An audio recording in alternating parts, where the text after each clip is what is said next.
On Friday, the 20th of September 1878, local cricketers, including members of the Victoria Cricket Club, met in an upstairs room at the Wellington Arms on Freeman Street to discuss the idea of forming a football club to occupy the winter months until the cricket season began again the following spring.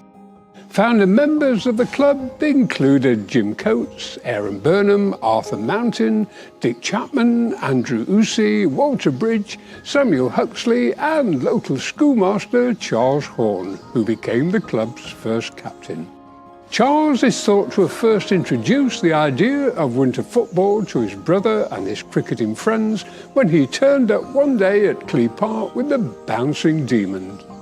But Grimsby were not the first football club to be founded by a cricket team.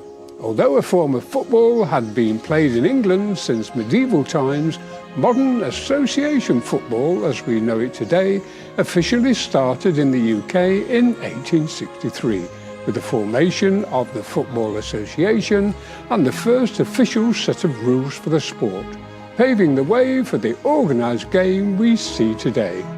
Sheffield FC, formed by the Sheffield Cricket Club in 1857, are the oldest amateur club playing today in the Northern County League.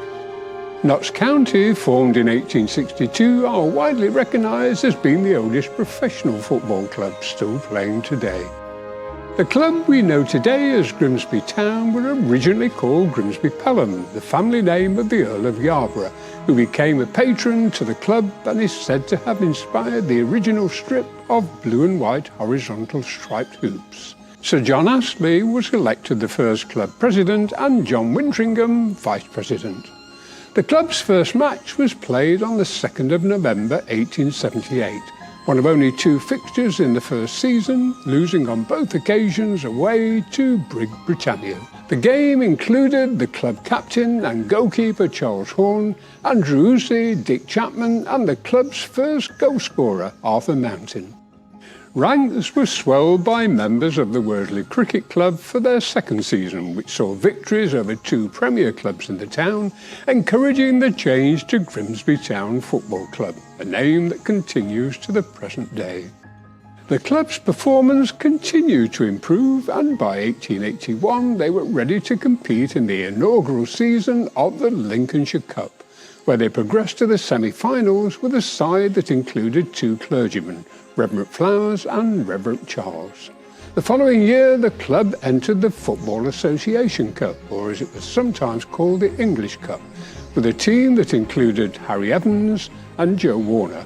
But despite having God on their side in the form of Reverend Flowers, Town suffered their worst defeat in a cup game, losing 9-1 to Yorkshire side Phoenix Bessemer. Harry Monument scored the first FA Cup goal for Grimsby Town. Town performed well in the Lincolnshire Cup that season, including victory over Louth Town, but eventually lost in the semi-finals to Brig Britannia, who played the new 2-3-5 formation, which Town quickly adopted. The rest of the decade saw the club continue to grow and enjoy success under their president, Charles Frederick Carter, eventually winning the Lincolnshire Cup in 1886 after a controversial decision by members of an FA committee who had each been presented with a box of fish. Under Carter's stewardship, Town would later join the Football League. In 1884, the original strip of blue and white hoops was changed to royal blue and cardinal red half shirts, believed to be adopted from the colours displayed on the Earl of Yarborough coat of arms, which also includes a black chevron, akin to the Borough of Grimsby coat of arms displayed on the left breast. In 1883, a new stand was erected at Clee Park Ground from money donated by Alderman Henry Smethurst. Still an amateur club, they were unable to pay players, but attracted talent like Jack Taylor, a joiner by trade, with the promise of work building the new stand. Signings of Scottish international fullback Jim Lundy and future England player Fred Gary strengthened the team as they began to play fixtures with some of the top clubs in the country. When the top 12 clubs formed the Football League in 1888, the ones excluded, including Grimsby Town, formed the Combination League, which collapsed before the end of the first season. But out of this was formed the Football Alliance. Following the sad death of Staveley player William Cropper during the 1888-89 season, after an accidental clash with Mariners fullback Danny Doyle, Sheffield Wednesday, amongst others, refused to play Town. At the time, Doyle was considered by many to be the best left-back in the world and went on to play for Everton and Celtic championship winning teams. The 1889-90 season saw the move to a new home at Abbey Park. The opening game, played on the 1st of August with West Bromwich Albion, was followed by a successful league season. On the 20th of May 1890, Town became a limited company with the issue of 1,800 £1 shares. There followed a successful season, culminating in a record FA Cup victory against Boston Town, a Grimsby Town record which still stands today. In 1892-93 season, Town eventually became a member of the Football League as founder members of Division 2, formed by members from the old Alliance. Their first match against Norwich Victoria resulted in a 2-1 win to Town. Now a professional club, Town were able to invest in professional players. But by the 1894-95 season, the cost of supporting the club in the Football League meant club directors, including William H. Bellamy, had to step in with donations. Buying and selling of players continued in order to walk the fine line between fielding a winning team while balancing the books. One new signing was goalkeeper Alex Noon Wallace, whose erratic performance came to a head in an FA Cup tie against Bolton Wanderers, when he let in 2 easy goals while Town were leading 2-1. Accused of cheating and taking a bung, Wallace never played for the Mariners again. The rest of the decade saw mixed results, but included a 6-1 win over their historic rivals Lincoln City. 1898 saw another change in strip, this time to chocolate brown and blue hard jersey with white shorts. The final year of the century saw Town move from Abbey Park to their current home at Blundell Park. The last game at Abbey Park was against Darwin on the 15th of April 1899. Town won 9-2, which still stands as a club record Football League win. The Abbey Park stands were transferred to the new ground and the new pontoon stand erected at the dock end.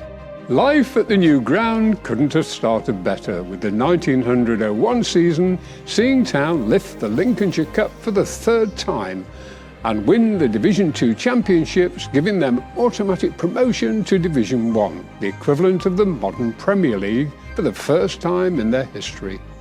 They were gone to lift the Lincolnshire Cup for 5 consecutive seasons.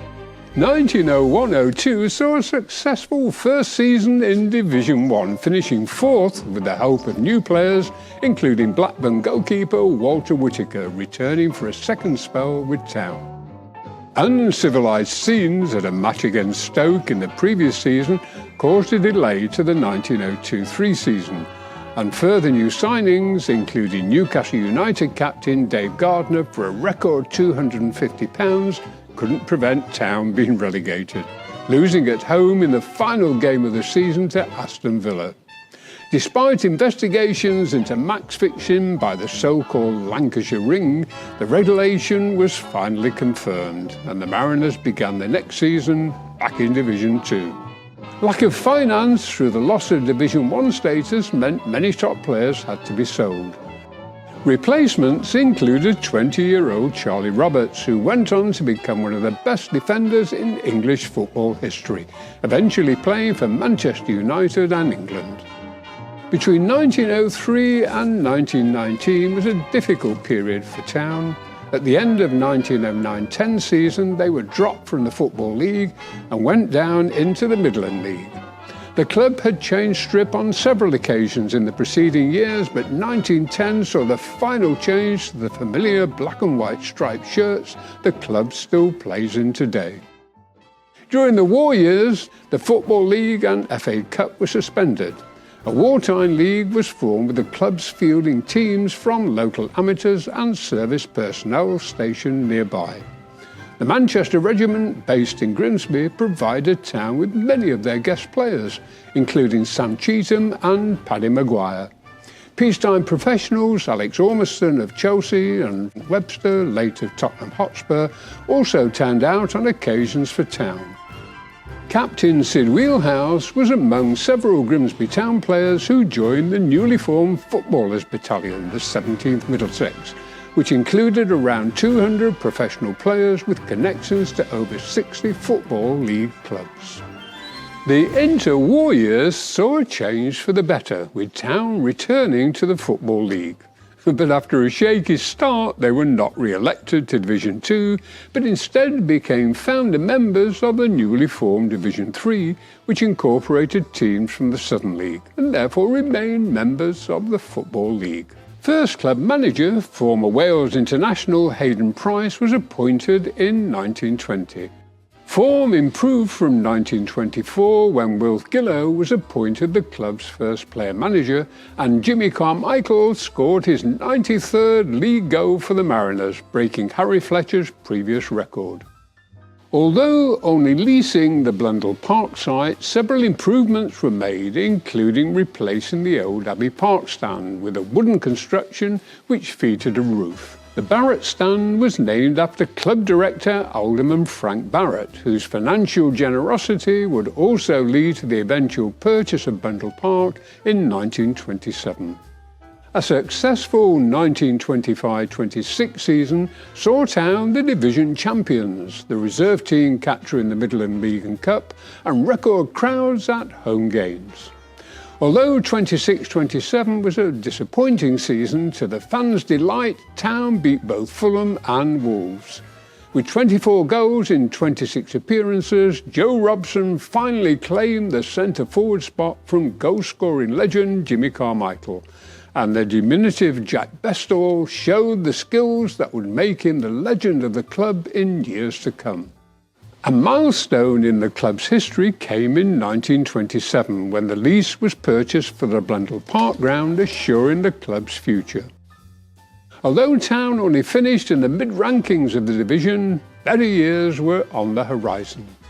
In the early years of the football club that sort of bring us where we are, it is a place that we're sitting in right now that's behind me, Blundell Park. So in the very early years we were moving around Clee Park, Abbey Park, back to Clee Park, and having a home that's ours and ours to do with as we need to was very important to build the foundations of the success that we built on later into the 30s and first division football. So a limited company as well, so financial stability, growing on the rail network that had come in a little bit before the club was formed, but a lot of players used to come in on the railways on match days, so connections with the fishing industry as well was huge. So kick-off times around the guys on the docks finishing and the pontoon stand, really recognising and making the local community feel part of the club from the really, really early stages. The next decade would see some of the best years in the club's history. A solid performance in the 28-29 Golden Anniversary season saw them promoted back to Division 1, only being pipped at the post for the League Championships by Middlesbrough. In the 1929-30 season, the Mariners maintained their place in Division 1, finishing in 18th, above both Everton and Burnley, who were relegated. Joe Robson sealed Everton's fate, scoring all 4 goals in a 4-2 win at Goodison Park, even though claiming to be unwell before the game. Early in the following season, he was transferred to Huddersfield Town for a near national record fee of £8,000. 1931-32 was a landmark season for Town, which saw the appointment of George Pearce as chairman. The fans' dismay at the loss of Robson was soon pacified by emerging stars Tim Coleman and Pat Glover. But despite their best efforts, Town were consigned to Division 2 by just 1 point. Pat Glover would go on to become one of the best centre-forwards in Great Britain and holder of many club, league and cup records. as well as scoring 7 international goals in 7 games for Wales, a Grimsby Town international record. The appointment of Womack as manager saw a solid performance in 1932-33, laying the groundwork for the successful 33-34 season that would see Glover score a Grimsby Town career record of 42 league goals in the season and Town as Division 2 champions and a return to Division 1 the following year.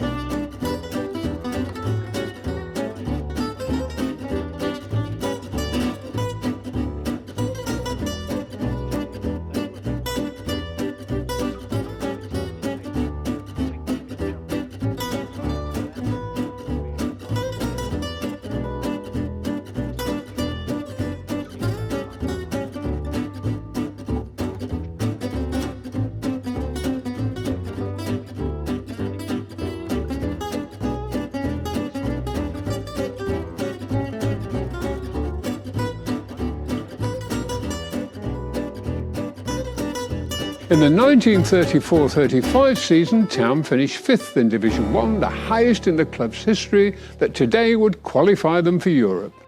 2 highlights in the golden age came in 1936 and 1939, when Town reached the FA Cup semi-finals. The road to the final in 36 included wins at home against Middlesbrough and away against Port Vale. Is between 2 teams, neither of which has ever got to the 6th round before. But now they're here, it looks as if the winners of this match may very well find themselves in the final. The weather here is no better than it was at Sheffield, so perhaps there's an element of luck in it when Grimsby score first. But within a few minutes, Middlesbrough have equalised. Then Grimsby go ahead again to lead at half-time by 2 goals to 1. In the second half, Grimsby score 1 more to win the match by 3 goals to 1. And so the 6th round of the 1936 English Cup comes to an end, without the necessity for one replay. Everton versus Grimsby was a riot of scoring. The fishermen came unstuck against the toffee men after 4 goals had been shared in the first half, and Grimsby lost by 6 goals to 3. Roars and rattles of the Merseyside greet the Everton attacks. Dixie Dean and his merry shooters made many holes in the fishermen's nets. Sensations of a different kind astonish the crowd at Villa Park, where Grimsby Town, striped shirts, sends Aston Villa, 6 times winner of the Cup and League Championship, down to the foot of the table for the first time in history. Watch Grimsby's 6 goals. First blood by Craven. Then Glover gets going, his first.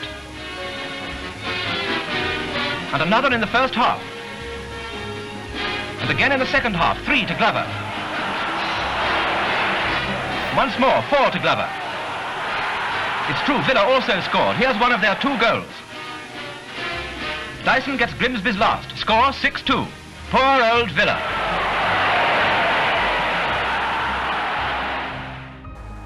Port Vale come out first for the match that looks as if it's going to be soccer with a difference, for there's 6 inches of snow on the ground. Grimsby aren't used to this sort of thing, and they come out with their coats on. And then the silence falls.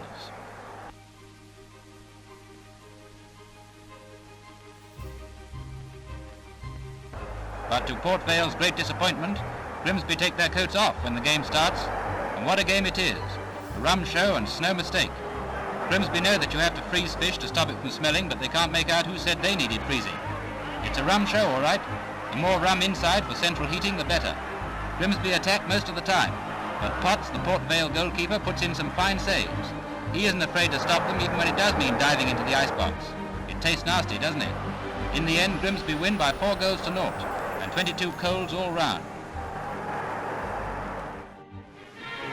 At Huddersfield, the police make sure of a good place from which to see Arsenal play Grimsby Town, white shirts, in the other prelude to Wembley. The teams start like 2 finalists, and the vast crowd are on their toes to see the fun. Sit down there, we want to see what Hume's going to do.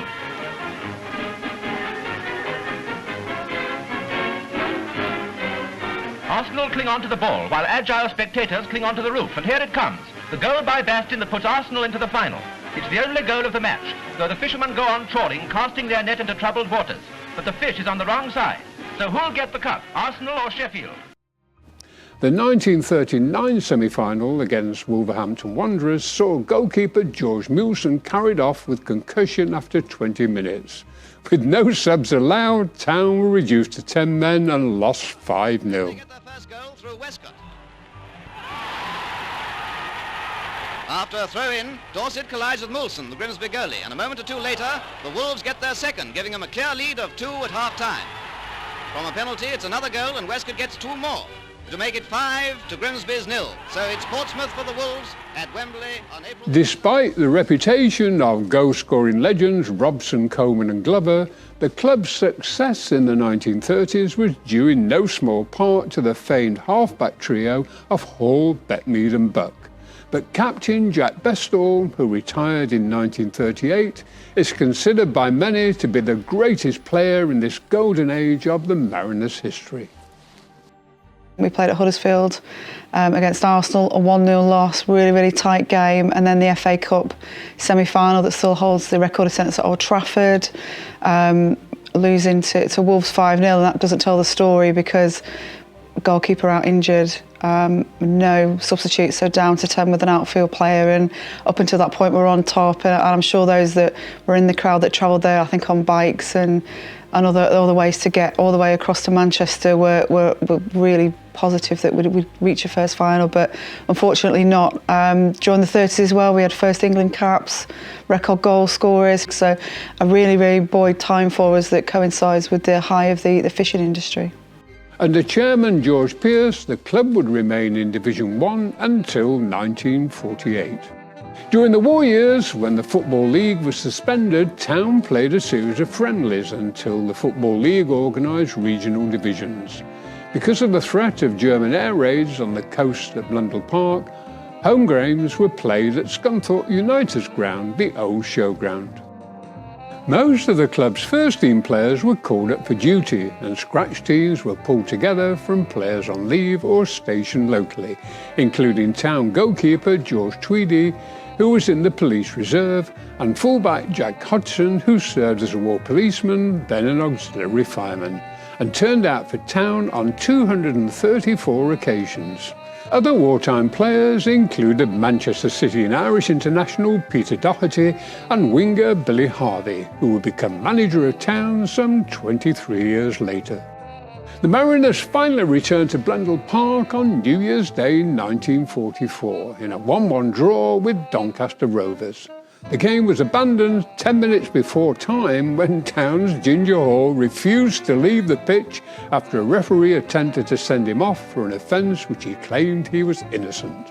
Football activity picked up after the end of the war in May 1945, and the normal Football League returned in 46-47, using the same fixture list that had been set for the 39-40 season. Town began the season with a veteran pre-war lineup that included Tweedy, Sam Hodgson and Jack Hodgson.